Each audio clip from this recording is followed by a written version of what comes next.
So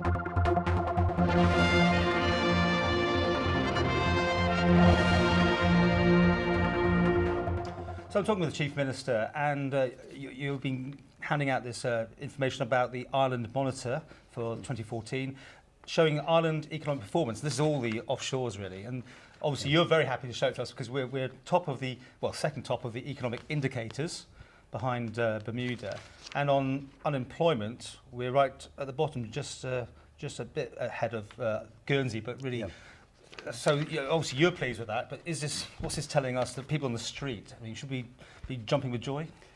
Well, it's an independent assessment of how the Isle of Man performs economically against, I think in the first instance, 24 different island jurisdictions.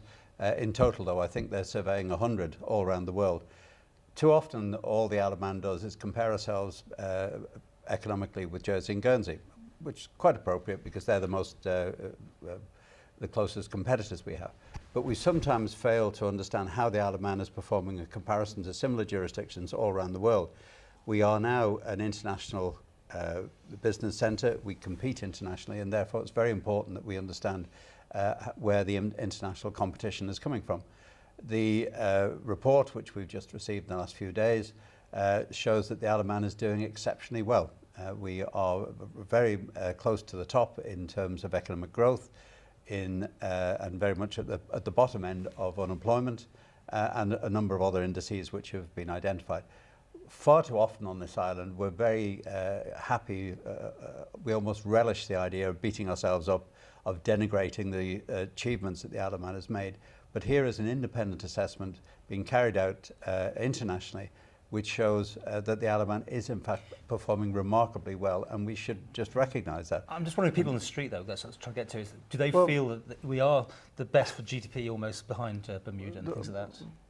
That depends. I mean, it's probably not something that the people in the street will actually feel, but in terms of statistics, the Isle of Man is doing remarkably well, and we need to recognise that fact. The World Bank, for example, last year brought out its own analysis, again an independent analysis, which showed that we were number 8 in the world for gross national income per head of population.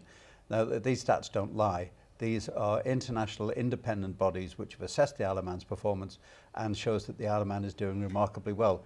And when you look back, and I apologise for constantly referring to this, but if you look back 30 years to see just what a basket case the Isle of Man economy was then, we really should celebrate the success that the Isle of Man has achieved over those years to get to this position. Let's go back to the streets. I mean, another 9 jobs at LBSI, for instance, are gone. That's fact, and people will feel that. It's 9 people who are going to lose their jobs potentially, and that's income to you, and so all the ramifications that has. But that needs to be kept in proportion. We've said for many years, certainly since the credit crunch in 2008, that banking as we know it is going to be restructured. The RBSI in particular is on life support still, courtesy of the UK government and the UK taxpayer. There are major upheavals, major changes taking place across the whole of the RBSI empire. The Isle of Man will lose net 9 jobs. Jersey will be losing a lot more. Gibraltar will lose a lot more. There are, I understand, some 30 new jobs in banking being created over this next 12 months. So there will be changes all the time in the banking industry, and we have to accept that will be some losses as well as gains. Well, you said you're always looking for the next big thing. Bitcoin, which I don't know a lot about, is being rumoured. Jersey, Guernsey certainly are going for that as well. They want to be a centre for this. Digital currency. There's been reports there may be a machine in the Isle of Man where you can go and get bitcoins out of at some point. Are you chasing that? Is that something like e-gaming could be? The Department of Economic Development have been working on this for some time now. Bitcoin, which is a digital currency, is certainly something which is attracting a lot of attention. There have been a number of companies approach the Isle of Man, and in particular approaching the Isle of Man regulator to see whether in fact a business of this type would be acceptable. Because it needs regulating, doesn't it, at some point? It needs a certain level of regulation, and because it's a new activity altogether, obviously we have to design whatever regulation is appropriate for that new activity. But so far, the response that the Isle of Man has had from would-be players in this particular area has been very, very positive. A number of Bitcoin-related companies have already established themselves on the island, And we have to be very conscious, I think, that as new opportunities come along, the Allan has to explore everything. We have to reinvent ourselves periodically. We did it with e-gaming, we've done it with film, with space, with very other activities. This is another one now that we have to pursue.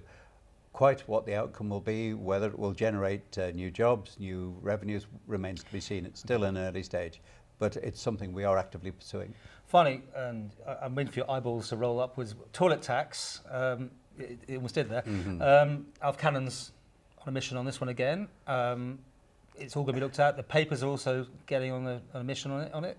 Is it going to be altered? I think it surprises me always, the short memories that the media and the Allan actually have. When the sewerage charge was brought in a few months ago, I made it very clear that I thought it was unfair, that a one-size-fits-all arrangement was not appropriate. It bears too heavily on those on low incomes. And I gave an absolute commitment at that time that government would be reviewing the situation, and that is exactly what we're doing, to try and find a fairer system to come in which would mitigate some of the charges on the lower income. Mr. Cannon is doing no more than reiterating what government policy has been for the last few months. So there's nothing new there.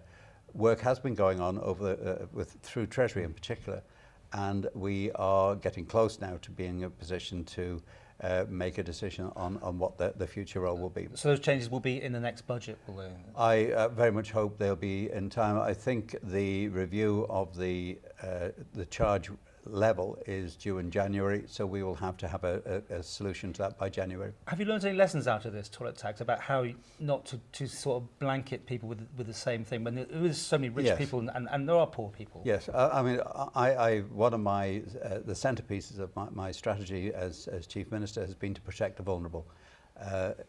It hasn't always worked. You failed on this one then, do you accept? Well, I think we have not thought this through in terms of presentation and its impact. It is a very blunt instrument, but of course the Utilities Authority had to find a way of filling the £1 million loss of grant that it had from Treasury. Urgent action had to be taken at that point. Don't forget, we're still on the rebalancing programme at the moment. We're still trying to get the budget back on track. And I think we have learned lessons. Can you get the rich to pay more? Isn't that the whole way the Isle of Man economy works? It's a low tax environment, and the rich people come here because they don't have to pay more. The rich people will pay their fair share. There's no question about that. But as far as the sewerage charge is concerned, we are looking at a different way of charging. Quite what that'll be, it's too early to say at this point, but I've given an absolute commitment to inject greater fairness into the system, and that is what Mr. Cannon has been referring to. So this work is progressing. It will be in place by the end of the year.